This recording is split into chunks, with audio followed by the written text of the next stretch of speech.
You. We have Bob Schmidt. Bob is a physical therapy assistant.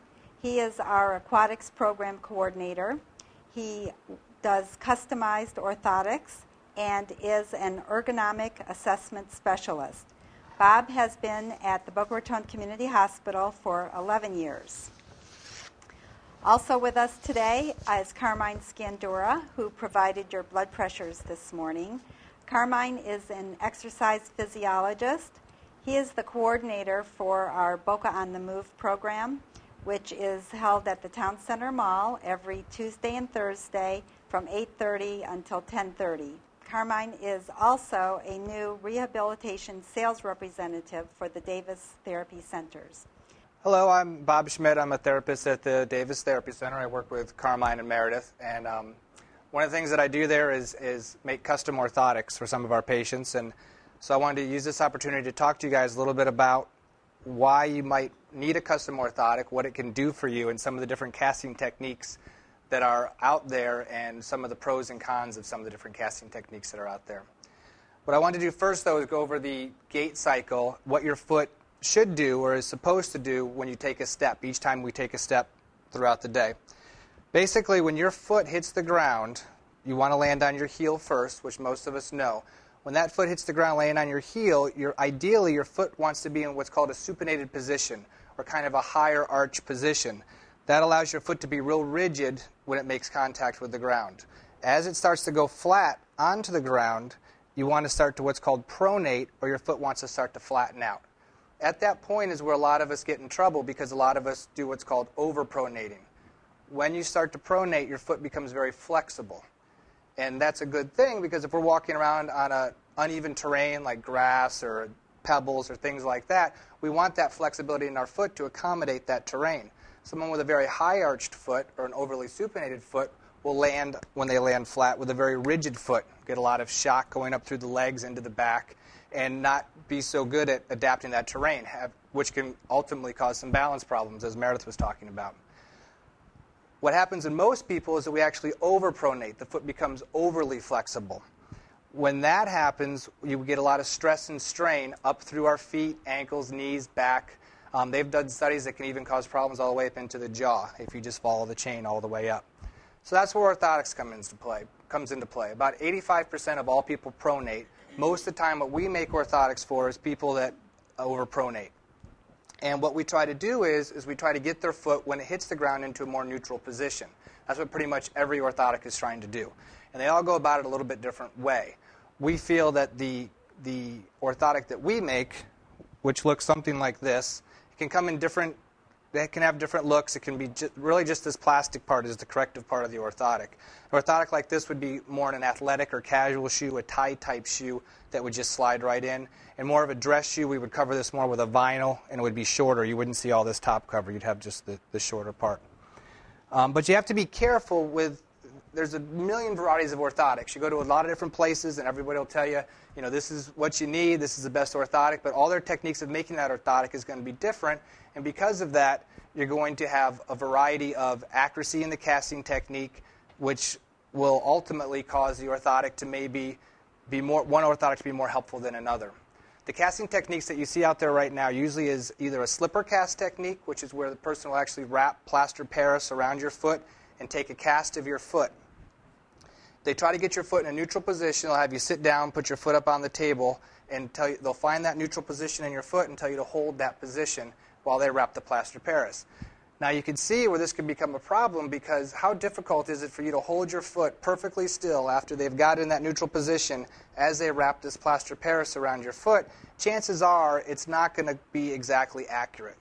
And because of this, when you get your orthotic back from the lab, usually it's not going to have an arch support in it. It's going to be very flat, and all the correction in the orthotic is going to come from the heel. So if your foot turns in excessively, they're going to put a wedge on your heel to turn your foot back out. The idea being that when your foot hits the ground, as soon as it hits the ground in an incorrect position, that wedge is going to roll it back into a corrected position, then you'll continue forward with your step. Okay, so that's one very popular technique. The other technique you'll see is either you'll step on a platform, you'll see this in the mall, a computerized image of your foot will come up on a screen. It looks very impressive. You have this 3D image. which is great for looking to see if your foot turns in or turns out, but what it doesn't take into account is your arch. And it can't, because your arch isn't touching the plate. Even if you're pronated, you're probably going to have a little space between the plate and your foot. So the computer can only read what's actually touching that plate.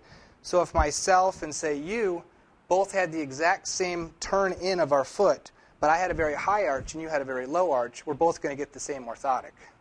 So again, the lab doesn't want to put an arch in that orthotic because they don't know what our arch is. So again, they take the arch out, you get a very flat, hard orthotic, usually with either the heel or the forefoot or both wedged.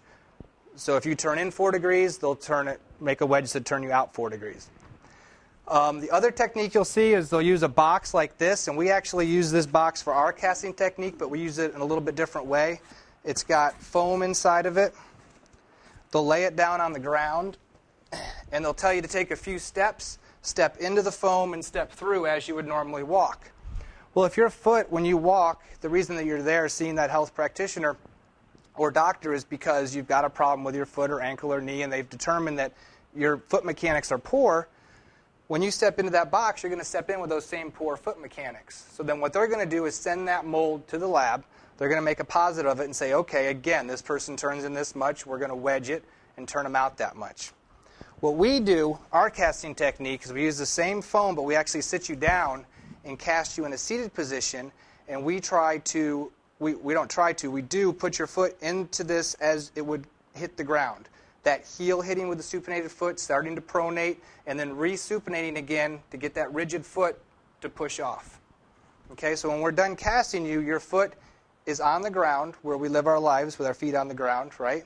And it's in a neutral position in this cast. Because this cast is so simple and so accurate, and practitioner to practitioner, it's so accurate, we're able to put an arch in the orthotic. So if you look at this orthotic, this just being an example of someone that I made an orthotic for, you can see this big arch support. If I put it on the table here, you can see how much arch. Now, most orthotics, not all, but most orthotics that don't use this casting technique, you're going to see a much flatter orthotic, and all the correction, like I said, is going to come in this heel area.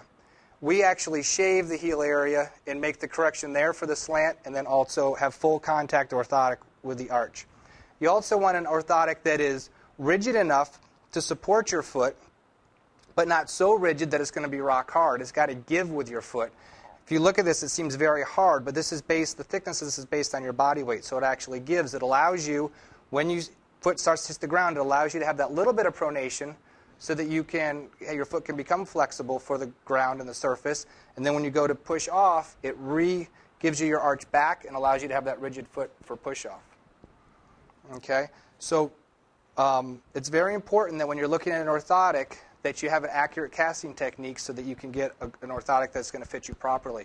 You don't want an overly flexible orthotic either. A lot of the over-the-counter orthotics you'll find, you can just bend them with your hand. Well, you've got 100 to 250 pounds stepping on that orthotic. Something you can just easily bend with your hands isn't going to be rigid enough to really support your body weight. Let's go over some of the things that can happen when your foot overly